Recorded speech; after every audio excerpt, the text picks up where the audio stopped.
Hola a todos, es para mí un enorme gusto y un enorme placer tener nuevamente la oportunidad de compartir este espacio en el cual queremos ir creciendo en el conocimiento de la escritura y muy en particular en el crecimiento de nuestra escuela sabática. Y la lección de este trimestre, el cuarto trimestre del año 2024, se centra en el estudio del Evangelio según San Juan. Y por lo tanto, antes de ir analizando las lecciones, hemos querido presentar una introducción justamente a lo que contiene el Evangelio según San Juan.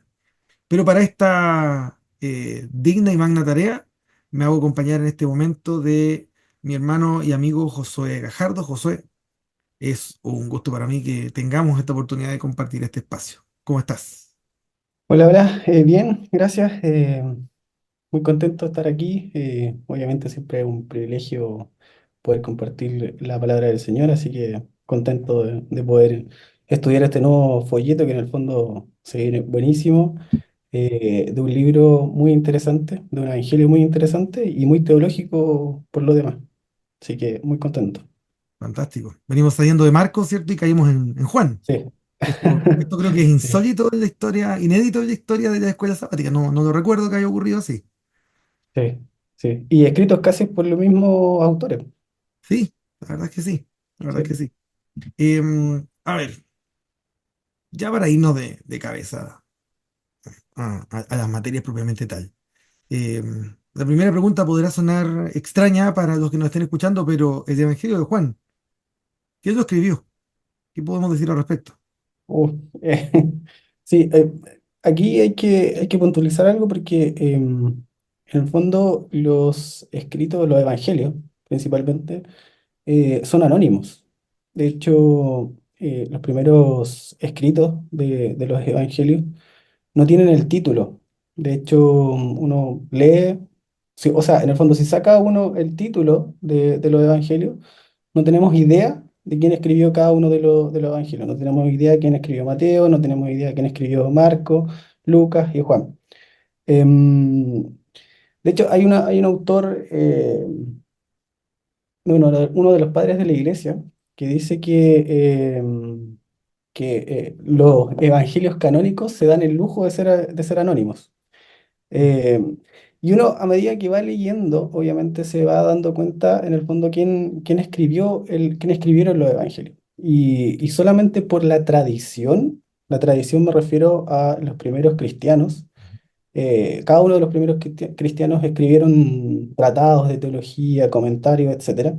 A partir de ellos nosotros podemos tener al menos una vislumbre de quién pudo haber escrito un evangelio.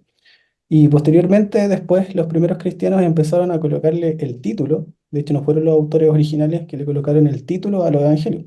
Por eso tenemos el Evangelio según Juan, el Evangelio según Mateo, el Evangelio según Marcos, etcétera. Entonces, solamente por eso, o a partir de ahí, podemos saber quiénes son los autores.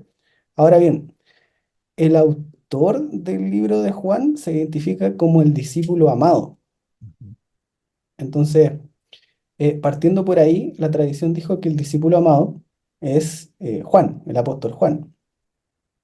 Y tradicionalmente se ha creído así, que en el fondo es la autoría del Evangelio de Juan es Juan, el apóstol Juan, que estuvo con Jesús.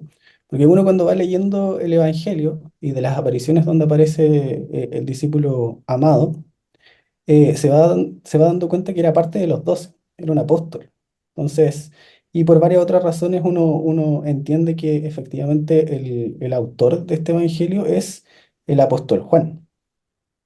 De acuerdo, de acuerdo. Es decir, ya ese es un dato bien interesante y bien revelador. Tal como lo dices tú, no existe ningún evangelio donde diga yo escribí esto, mi nombre es tanto, ¿verdad? Muchas veces el autor puede o no ser identificado en torno a lo que escribe. En este caso particular, el autor sí se identifica a sí mismo con ciertas expresiones, como el discípulo amado, como el discípulo a quien Jesús amaba, ¿cierto? Como este discípulo, pero en ningún momento ocupa su nombre de pila, ¿cierto? Exacto, sí, Lo que sí el Evangelio según San Juan muestra es que el autor, ¿cierto? Fue un testigo presencial de los acontecimientos que está relatando. Los está relatando en primera persona, eh, ¿verdad? Y por lo tanto sabemos que estuvo allí. Y la tradición le otorga la autoridad de Juan. El hecho de que sea la tradición genera algún problema para nosotros como adventistas. ¿Le creemos, no le creemos? ¿Es algún conflicto para nosotros o no? Es que más allá, yo creo, de saber quién escribió o no el Evangelio, o los Evangelios en este caso, nuestro principal foco es en el mensaje que transmite el Evangelio más allá de quién lo escribió. Sabemos que era uno de los 12, sabemos que era un apóstol, sabemos que fue un testigo presencial, pero en el fondo lo que nos interesa a nosotros es el mensaje que hay dentro del Evangelio o de los Evangelios. Ahora, igual uno podría defender la autoría del Evangelio de Juan comparándolo con las epístolas de Juan, primera de Juan, segunda de Juan y tercera de Juan, y también con el libro de Apocalipsis. A pesar de que en griego hay discrepancias un poco en cuanto al estilo entre Juan y las cartas joánicas y el libro de Apocalipsis. El libro de Apocalipsis también dice que lo escribió alguien llamado Juan. Pero teológicamente hablando, hay mucha vinculación entre estos libros. Entonces uno podría, a partir de ahí, de las epístolas joánicas, uno podría al menos defender la autoría del apóstol Juan, solamente desde el punto de vista bíblico. Ahora, desde el punto de vista de la historia, no creo que haya problemas porque en el fondo son los testigos principales de aquella época, ¿no? De hecho, uno de los que dice que es el discípulo amado es Juan, el apóstol, fue un discípulo de Juan, el apóstol. Entonces, quizás tenemos ahí un testimonio más directo. A que algunos le crean o no le crean es otra cosa, pero tenemos un testimonio directo de los primeros cristianos. Entonces, eh, teológicamente, de hecho, en el mundo teológico y la mayoría de los comentarios se inclinan, obviamente, con algunos reparos, eso sí, de que el apóstol Juan es sí o sí el autor del Evangelio de Juan. Y esta problemática, de hecho, no es una problemática tan de poder identificar el autor, no es una problemática de ahora, que se ha puesto en duda ahora. Si de hecho, Lutero pensaba que el discípulo amado era Lázaro, porque cuando uno lee el libro de Juan, la vez que menciona cuando, o sea, cuando Jesús ama a alguien, es en referencia a Lázaro. Por lo tanto, Lutero decía que el discípulo amado era Lázaro. Entonces no es una discusión que se viene llevando a cabo desde hace un par de años atrás, sino que es una discusión que se ha llevado a lo largo de los siglos. Pero yo me inclino, y bueno, y nuestra iglesia se inclina obviamente, de creer que el autor del Evangelio de Juan es el apóstol Juan.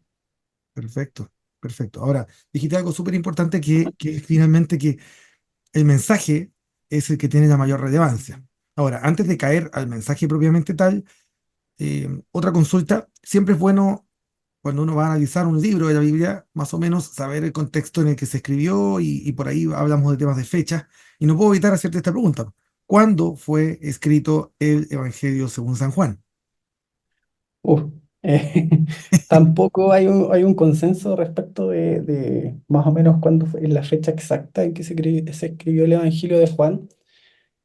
Por un lado, algunos dicen que sumándolo con los demás evangelios, porque Marcos fue el primer evangelio en ser escrito, Ujú, y si uno analiza el evangelio de Marcos, que se escribió más o menos alrededor del año 64 más o menos por ahí, después de Cristo, Juan, es lo que dicen esta postura, Juan debió haber leído el evangelio de Marcos, ujú. por lo tanto, en algún punto debió haberlo citado, porque Mateo y Lucas lo hacen. Mateo y Lucas se basan en Marcos. Entonces, ellos dicen que no conocía, Juan en el fondo no conocía el Evangelio de Marcos, por lo tanto se escribió más o menos 2, 3 años después de que el Evangelio de Marcos se haya escrito, el Evangelio de Juan. Hay otros que dicen que, claro, eventualmente Juan no menciona la destrucción de Jerusalén. Es el único evangelio que no menciona la destrucción de Jerusalén, no así, por ejemplo, Mateo, Marcos y Lucas, que sí la mencionan. Y dicen que esto fue antes de la destrucción de Jerusalén, por lo tanto se sitúa más o menos ahí antes del año 70 después de Cristo. También Juan da a entender de que el santuario estaba en pie. Entonces estos autores dicen que efectivamente se circunscribe a esa fecha, más o menos antes del año 70 después de Cristo. Sin embargo, cuando uno analiza el Evangelio, em, Juan, no recuerdo el versículo exacto, pero Juan en el último capítulo dice que en el fondo para relatar la historia de Jesús se podrían escribir libros y libros y páginas y páginas. Y el foco principal del Evangelio de Juan es muy distinto a los demás evangelios.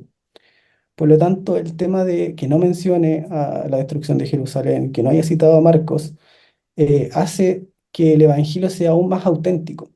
Y por lo tanto, hay algunos que dicen que ya, efectivamente, cuando después de la destrucción de Jerusalén, Juan se va, no recuerdo si fue a Alejandría o a Asia, fue a Asia, fue a Asia.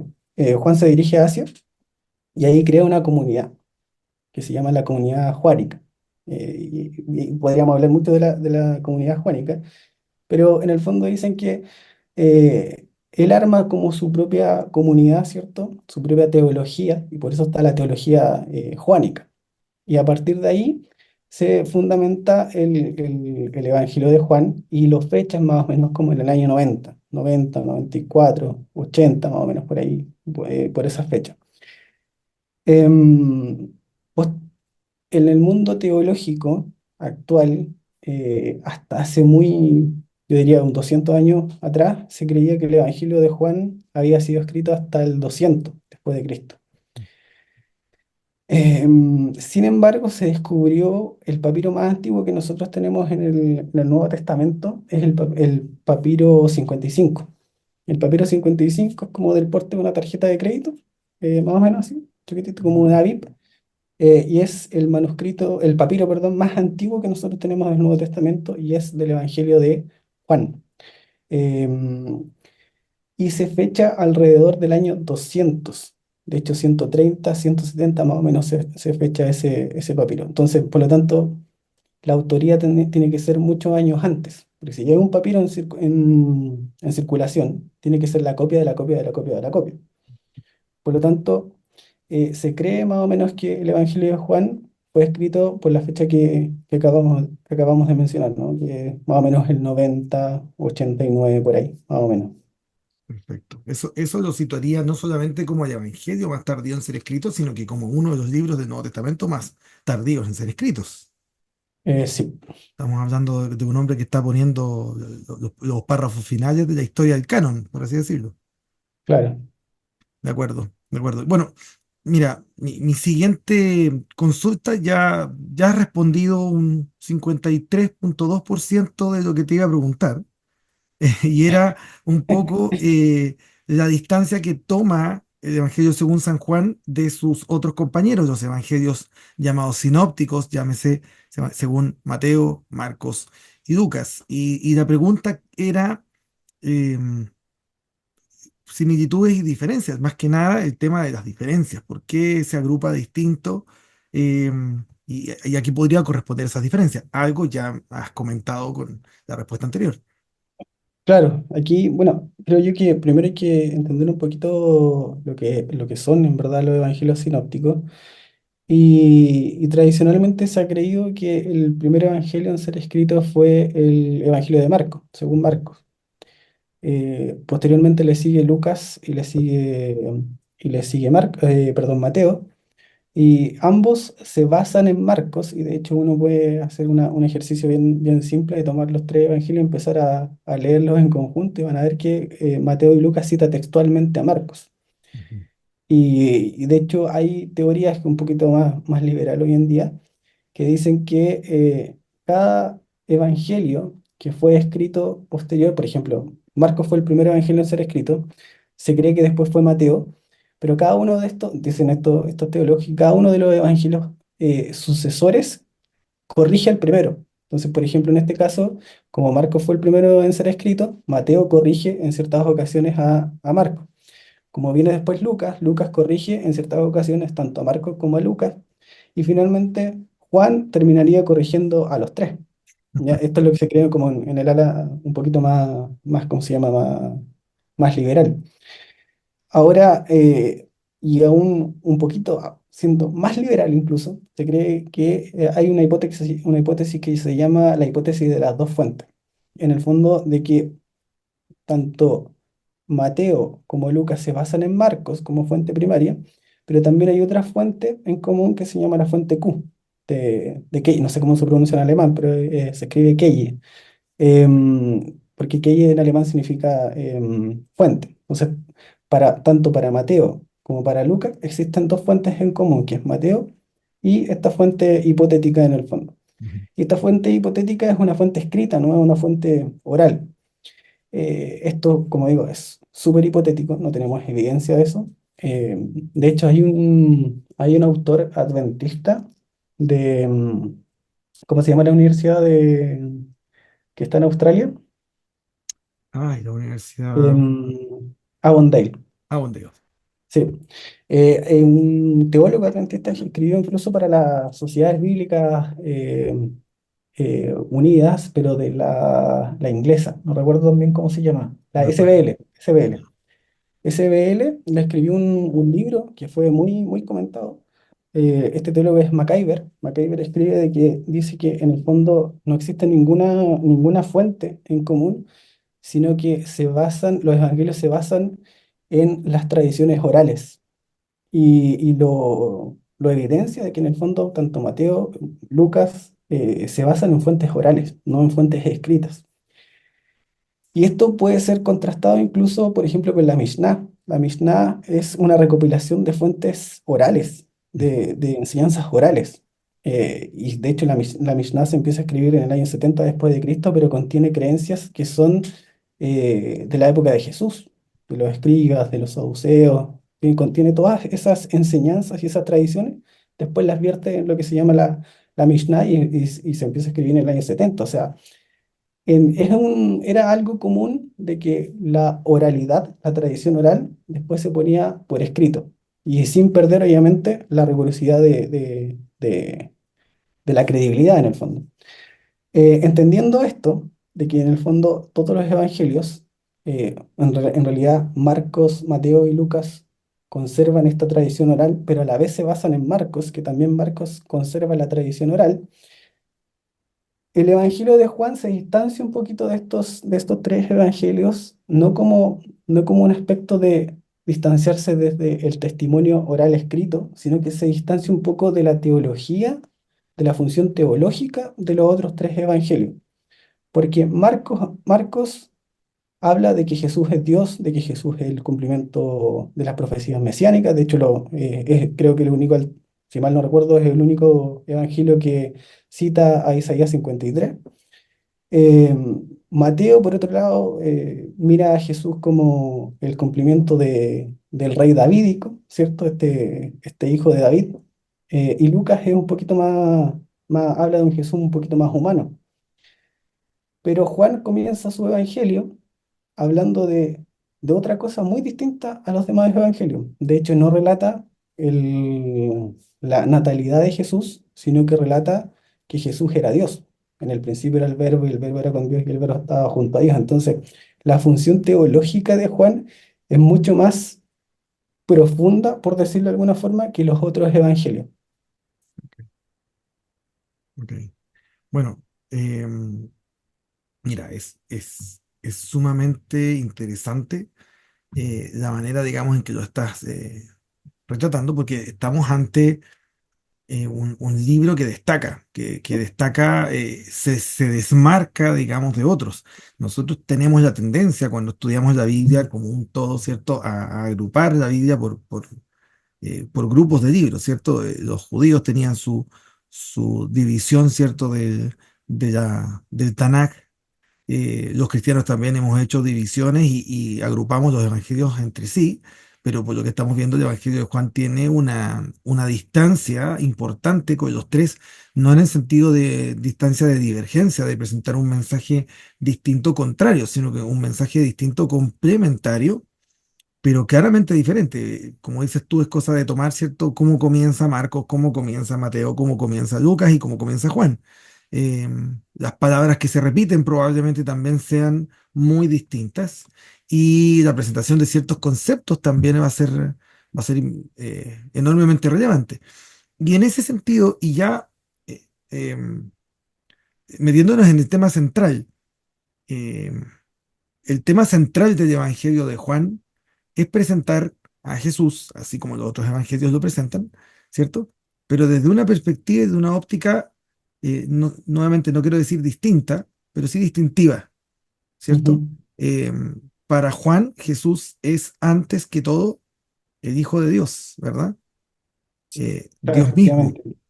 Sí. Eh, ¿De qué manera, fuera de Juan 1, que es digamos, la marca de clase típica de Juan cuando habla de Jesús, que él era el verbo y el verbo era con Dios y el verbo era Dios? ¿De qué manera en el resto del Evangelio encontramos esas marcas que distinguen a este Jesús como a este Jesús divino?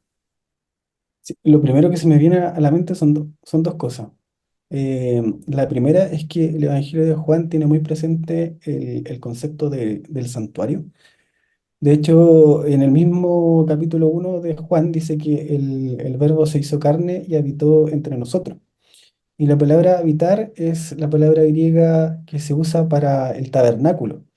Entonces, Juan ya tenía en mente este concepto del santuario, de todo el santuario del hebreo del Antiguo Testamento, sus símbolos, sus ceremonias, todo eso. Entonces, lo que hace Juan es tomar esas figuras y decir que efectivamente todo lo que está en el santuario es Cristo, es Dios, es Jesús. Por lo tanto, Juan vincula este habitar, y porque en el fondo es tabernáculo entre nosotros, así sería como una traducción exacta de Marcos, perdón, Juan 1:14 si mal no recuerdo el versículo. Por lo tanto, asocia toda esta figura del Antiguo Testamento y lo asocia al cumplimiento de Jesús. Ahora, otra cosa que se me viene a la mente también es que Juan relata mucho el yo soy. Yo soy el pan de vida, yo soy la luz del mundo, yo soy la puerta, yo soy el buen pastor, yo soy la verdad, el camino, la verdad y la vida. Y es bien interesante que las dos palabras yo soy, que en griego es ego e eimi, en griego es bien estricto en cuanto al uso de los pronombres. De hecho, es prácticamente igual que nosotros. Por ejemplo, cuando yo digo comer, o sea, yo comí sería una redundancia, porque comí es Basta. basta. Entonces, si yo digo yo comí, en el fondo es una redundancia. En griego es prácticamente lo mismo. De hecho, si uno traduce el verbo eimi solamente, se traduce exactamente yo soy. Se Perfecto. traduce así, yo soy. Entonces Jesús añade el pronombre personal ego, yo, entonces lo añade para hacer énfasis. Él está diciendo yo soy. Y uno recuerda que en el Antiguo Testamento el yo soy es Jehová. Así es. De hecho, la traducción exacta en el Antiguo Testamento en el hebreo es yo seré el que seré, pero también tiene un cumplimiento en el presente, o sea, yo soy y yo seré. En el fondo, Jehová le estaba diciendo a Moisés que el Dios de hoy va a ser el Dios que te va a liberar en el futuro. Por lo tanto, Jesús toma esta figura del Antiguo Testamento, el yo soy, y la aplica a él mismo. De hecho, por eso cuando él decía yo soy, los judíos se escandalizaron, porque efectivamente Jesús estaba diciendo que él era Dios, él era preexistente. Mira, las conexiones que hiciste nos darían para hablar un montón de rato más. Cuando tú hablabas del santuario, yo no podía evitar que el Evangelio de Juan tiene una enorme cantidad de alusiones directas e indirectas al santuario. Tú mencionaste algunas, ¿cierto? Lo mismo yo soy. Jesús se presenta como la luz del mundo, ¿cierto? Ujú, El tabernáculo tenía un candelero de luces. Jesús se presenta como el pan de vida, el tabernáculo tenía una mesa con pan. Jesús se presenta como la puerta, el tabernáculo tenía ujú, varias y no una sola de las puertas, ¿verdad? Em, Jesús utiliza una serie de temas y de terminologías. Él habla en el primer capítulo se habla de que Él hizo su tabernáculo entre nosotros, habitó entre nosotros, pero ya en Juan 2 Jesús habla del templo y dice, derribad este templo en 3 días y yo lo reconstruiré. Y hace la aclaración, Juan, que le dice, esto hizo hablando del templo de su cuerpo. Claro. Por lo tanto, Jesús es el templo, que es una idea, digamos, enormemente revolucionaria. Probablemente para los lectores, si esto se escribió efectivamente en la fecha tardía, no es algo extraño, puesto de que Pablo años antes había ya hablado de que nuestro cuerpo es templo del Espíritu Santo, pero acá se Ujú, está hablando de que esa idea no es meramente paulina, sino que tiene su origen en Jesús mismo. Jesús mismo ujú. hace esta alusión. Y claro, está inundado de terminología del santuario. Y este señor que efectivamente repite yo soy una y otra vez, cada vez y cada una de ellas ampliando, ¿cierto?, el horizonte de qué es lo que significa. Yo soy el camino, la verdad y la vida, yo soy la resurrección en términos de Lázaro, ¿verdad?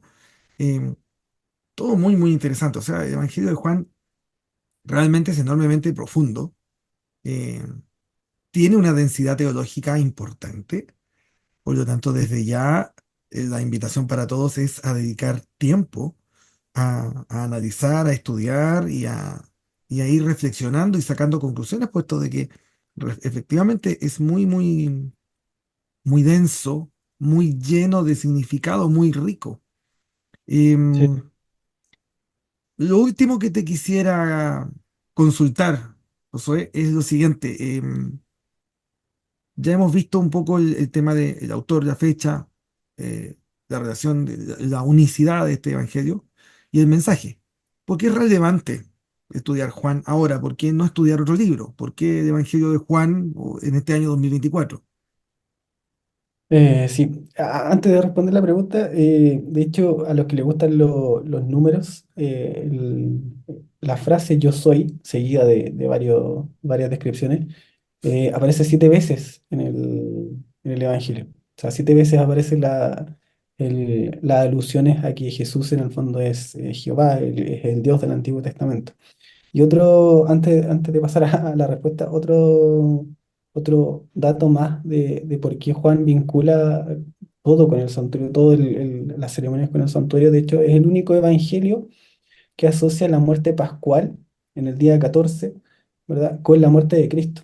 Que la muerte 14, en el día 14, ¿verdad? Era el sacrificio del Cordero Pascual. Entonces, es el único evangelio que vincula el sacrificio pascual con la muerte de Cristo como el cumplimiento de todos los símbolos del Antiguo Testamento.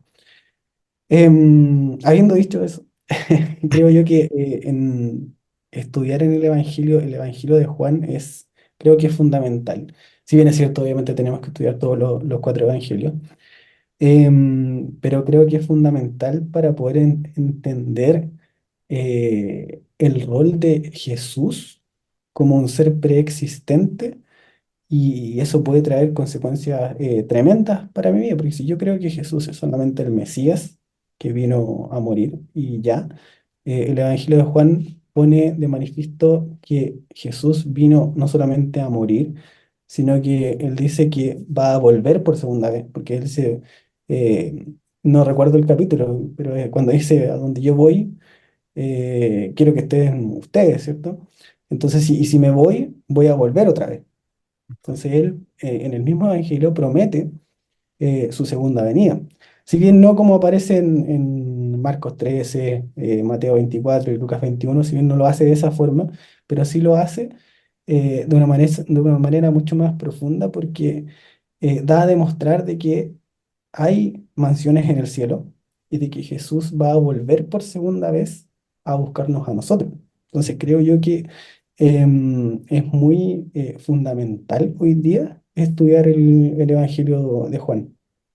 Perfecto, perfecto. Bueno, eh, nos queda la tarea a nosotros, ¿cierto? O sea, tenemos una oportunidad dorada de dedicar el tiempo de la escuela sabática de 13 semanas, 13 lecciones, eh, y por lo tanto queremos animarlos a todos aquellos que estén escuchando y asimismo nosotros animarnos unos a otros a que dediquemos tiempo al estudio del Evangelio de Juan.